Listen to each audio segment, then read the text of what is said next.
Mr. 𝗟𝗏𝘁𝘶, Chairman of SGTech, and Excellencies, ladies and gentlemen, I am delighted to be here with you on the 40th anniversary of SGTech. This is the first event that I'm attending for over 2.5 years, where it's such a big crowd, mask off, everyone chattering.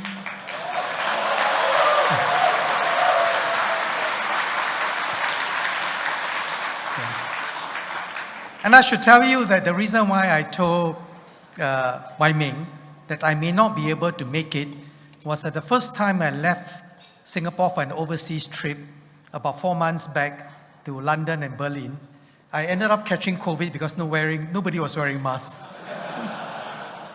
So I got quarantined in a hotel in Berlin for 7 days. So I've been vaccinated, I've been boosted, I've been infected, and I just came back. And the reason why I mentioned that I may not be able to come is that I was preparing for a contingency that I may catch COVID. But I was in Hong Kong for 4 days, and in the 4 days, the discipline was so great. I have never taken so many PCR tests in my life. Taken ART and all that, and out of abundance of caution to a very good friend who invited me to his home, I tested myself twice that day. So I think I'm reasonably safe tonight, at least I would not be the source of any.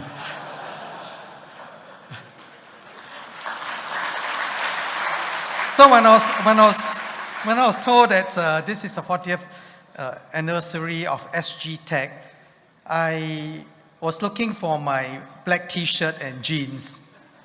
And this morning, my secretary texted me and said, please remember, tonight is a black tie event. I said, what? A black tie event for SGTech? Something is happening. I don't know what is happening, maybe it's the 40th. So I was wondering what to say to you, and I decided that maybe I should quote the wisdom of somebody who lived longer than who had lived far longer than any of us, long ago, over 2,000 years ago, Confucius. So Confucius was reflecting on the stages of life, and he said, at the age of 40, 𝗪𝗔𝘂𝗏𝘁𝗄. At the age of 40, you are free of perplexities. You're no longer perplexed. You develop a clarity of purpose. So today we celebrate 40 years of SGTech. Against the backdrop of complex technological developments, and I'm not sure that SGTech is free of perplexities. But you have certainly kept a clear focus on your mission of fostering a thriving tech ecosystem. Your name, as 𝗟𝗏𝘁 mentioned, have evolved over the years from SITF to 𝗵𝗲𝗁 to from Singapore Federation of Computing Industry to 𝗵𝗲𝗁 to SITF and now SGTech. And 𝗟𝗏𝘁 also mentioned about the 3 clear strategic thrusts. First, to position Singapore as a global node for digital and data built on trust. And I particularly like your characterization of us as a global node, because we always talk about a global hub, but I don't think anybody likes to be the spoke of a hub. So to say that we are a node connecting with all the best nodes around the world, I think is the right emphasis. And building on trust. Second, to take collective action and be part of the solutions on sustainability in Singapore and the world. And third, to take action to develop tech talent. So I commend you on the clarity of our 3 thrusts, and especially commend 𝗟𝗏𝘁 for programming 3 of our ministers to serve on your committee.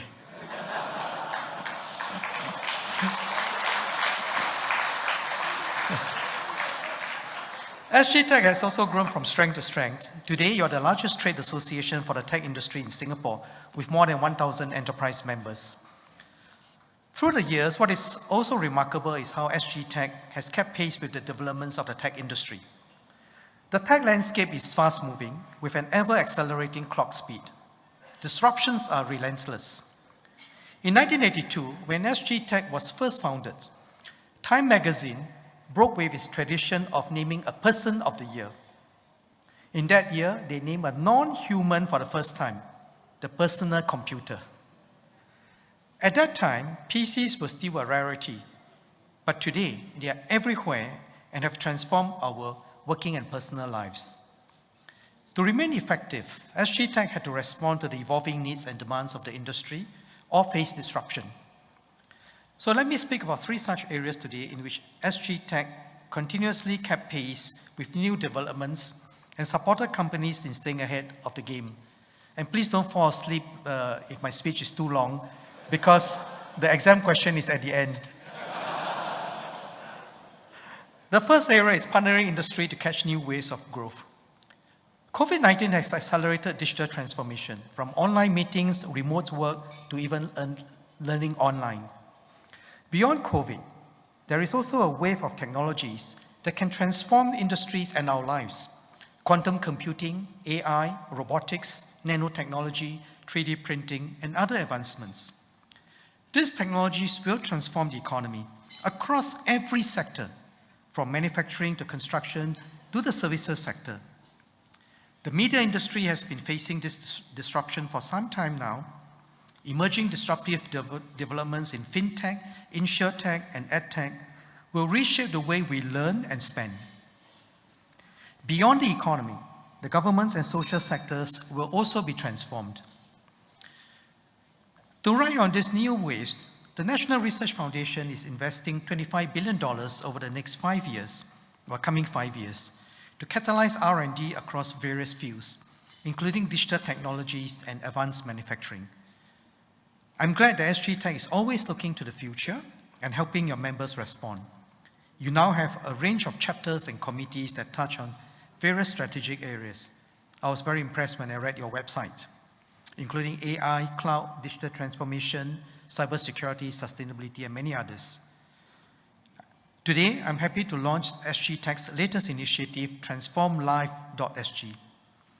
This is a new interactive multimedia publication that will serve as a living forum for discourse and engagement between tech leaders and other stakeholders, to collectively develop a richer understanding of future trends, including in digital trust and sustainability.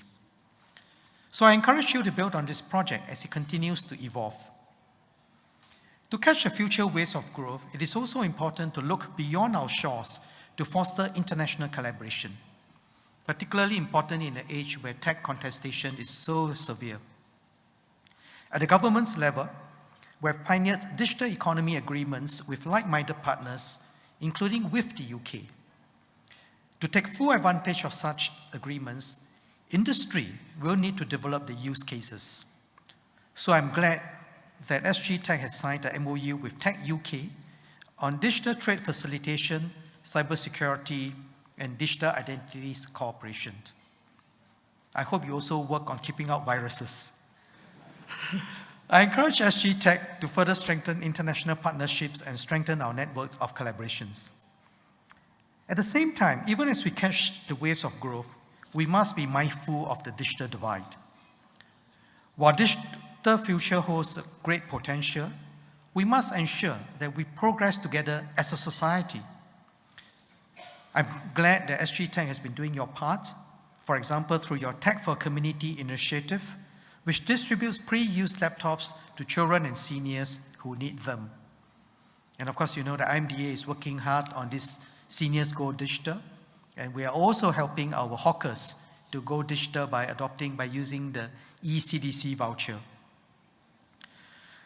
Now, the second area where SGTech has evolved in supporting the industry is your push to make a bigger ecosystem impact. When SGTech started out, it served primarily as a vertical trade association. The focus was squarely on the ICT sector and advocating for ICT enterprises. But it is now clearer than ever that tech is not just for ICT enterprises. Prior to COVID, digitalization was already reshaping entire industries, and the pandemic has given this a turbocharge. There is urgency to support the technological needs of a broader base of companies. I'm glad that through your transformation roadmap, which Wai Ming spoke about, SGTech aims to increase your membership to 2,000 by 2025. And the change of your name from SITF to SGTech also reflects this broader focus. In particular, I'm encouraged to see SGTech building capabilities for the broader base of SMEs. Many SMEs have not fully harnessed the full potential of technology. The pandemic has provided a window of opportunity to transform so that our companies can thrive in a post-COVID world. To harness the full potential of tech, another important aspect is to tap on network effects. So I'm happy that SGTech will launch an SGTech Alumni Leaders Network today. This is an excellent effort to build up the network of tech leaders here, to share ideas and to provide mentorship. I hope that this network will continue to grow and expand. The third aspect where SGTech has supported the industry goes back to its original challenge that SGTech faced, the shortage of tech talents. This was a core issue when SGTech started 40 years ago with our relatively shallow pool of manpower. While human capital has deepened over time, talent shortage remains severe, given our limited population size and the promise of tech. And it's a shortage not just in Singapore, but all over the world. This is why we have introduced the new One Pass, which we hope will be useful in bringing in global talent to complement our workforce. At the same time, we must continue to do all we can to deepen our local human capital. To meet our human capital needs, it is critical that companies grow the pie.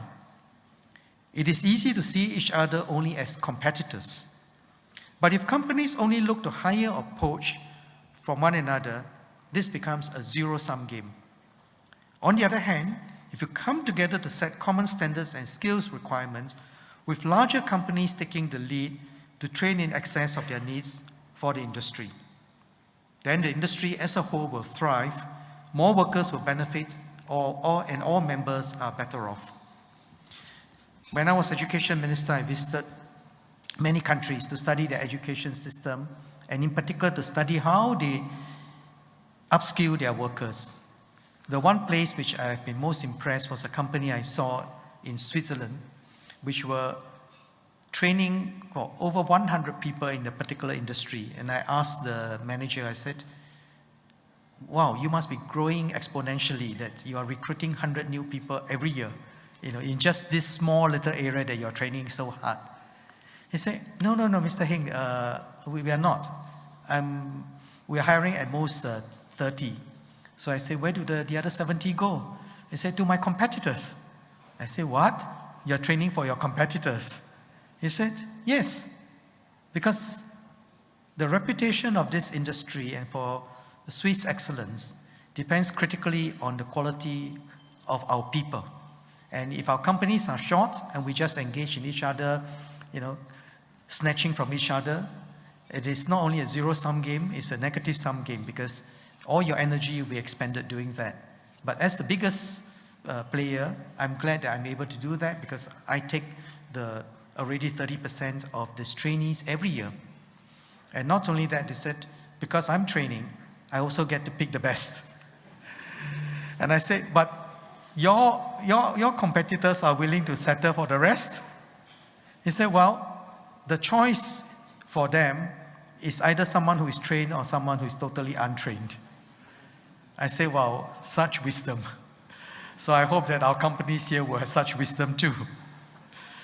So I must commend SGTech and the rest of the ICT industry. Actually, you all have been doing this. Take 𝗟𝗲𝘁, for instance. I still remember introducing 𝗟𝗲𝘁 in my first budget speech as finance minister in 2016. This came out after my consultation with the industry. The idea was to develop the ICT industry in developing our talent pool. SGTech, or SITF as you were known back then, and your team led at that time by Shirley, was very supportive. I'm glad that you have taken up a challenge to partner governments and other stakeholders, including the Singapore Computer Society, in driving the 𝗟𝗲𝘁 program. Because the way the 𝗟𝗲𝘁 program worked was that I promised at that time, since I was finance minister, that if you are able to come together to spell out exactly what you need to work out the syllabus, to work out the training. The government will provide the budget and the subsidy for the training courses so that the industry as a whole can grow. So I'm glad that you've taken up the challenge so well and included other stakeholders, including the Singapore Computer Society, in driving the 𝗓𝗲𝘁 program. So far, 𝗓𝗲𝘁 has placed and trained more than 12,000 individuals into tech jobs and upskilled more than 160,000 through the tech courses. So thank you very much.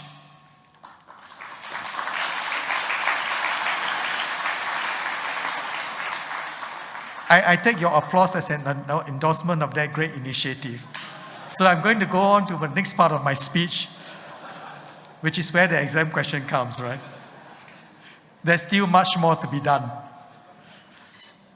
So I'm delighted to announce that the industry has worked with IMDA to set up the 𝗓𝗲𝘁 for ITE and Polytechnic Alliance, or TIP Alliance. ITE and Polytechnic graduates are an important source of talent for our tech sector. They account for more than half of graduates from tech courses every year.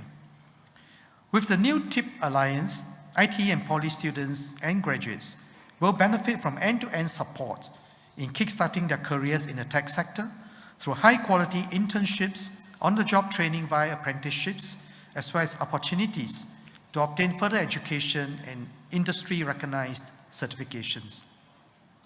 Over the next 3 years, IT and Poly students and grads will have access to 1,000 job openings created by companies on the TIP Alliance.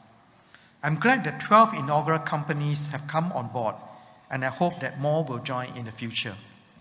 Incidentally, as an aside, not originally in my speech, is that since I'm also chairman of the National Research Foundation, one of the areas of research that I'm very keen to do is how do adults really learn? How do we learn on the job? And when you say a person has got 10 years of experience, is he 10 times 1 year, that every year is doing the same thing, and therefore the 10 years you're not better than the 1 year? Or is it really 10 years of experience? And I am a great believer of learning on the job, which is why I'm so happy that as part of our programs in our ITE polytechnics and in our universities, we have this very strong elements of work-learn program. I've seen it in action in places like Switzerland and Germany, and I am very impressed with their work. That it's not just a paper qualification, it is a way in which you really learn on the job. So I think it is an area that if any of you have a good idea of how we can study this even further and advance this further, I'll be very happy to take your suggestion and do a piece of research on how do people really learn on the job. Now, I hope that the initiative will contribute to the shift, the initiative in our ITE and Polytechnic will contribute to the shift of hiring practices from qualification-based to skills-based, giving capable job seekers equal opportunities to succeed, regardless of their starting point or educational background. I'm glad that this alliance will be industry-led, with Mr. Wong Wai Ming, Chairman of SGTech, and Mr. Sam Liu, President of Singapore Computer Society, as co-chairs. And you all have also skillfully netted SMS Tan Kiat Hao as advisor. So please, Zhou Kang.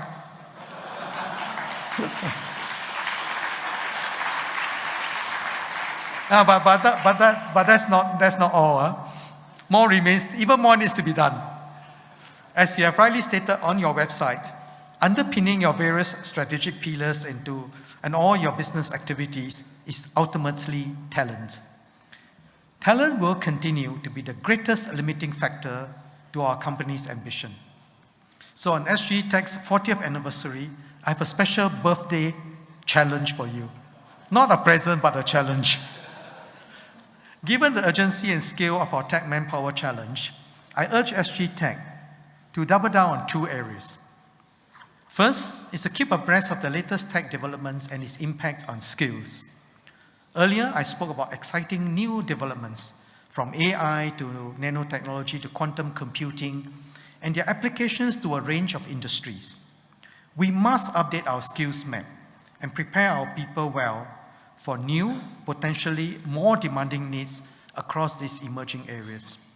and to develop more talents in leadership position, leadership of teams, leadership of companies, leadership of regional enterprises and global enterprises, and how our leaders can more skillfully tap on the global talent pool that is out there.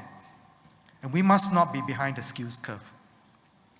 The second is to do more, to bring on board more business leaders from across the 23 industry transformation maps, the industry transformation map sectors, to ensure that technology is embedded in every transformation effort in every industry and across companies, big and small, in the industry.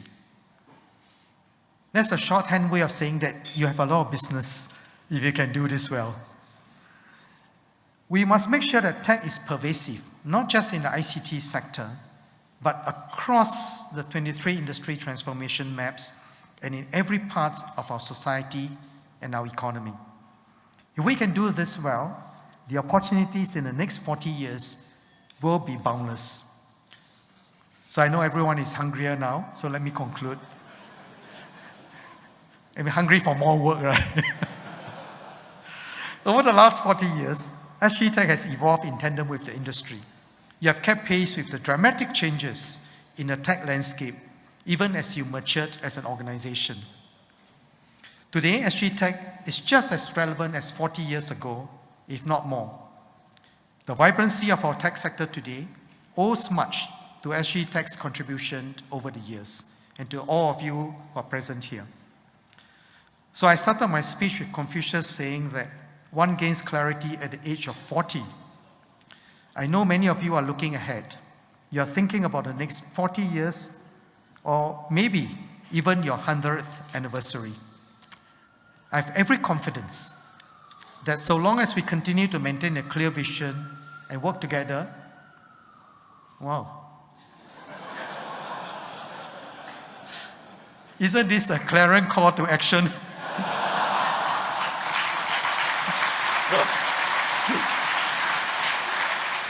So as long as we maintain a clear vision, listen to the clarion call for action, the tech industry will continue to thrive. So my heartiest congratulations on your 40th anniversary, and I look forward to SGTech playing an even bigger role in the years ahead. Have a good evening. Thank you.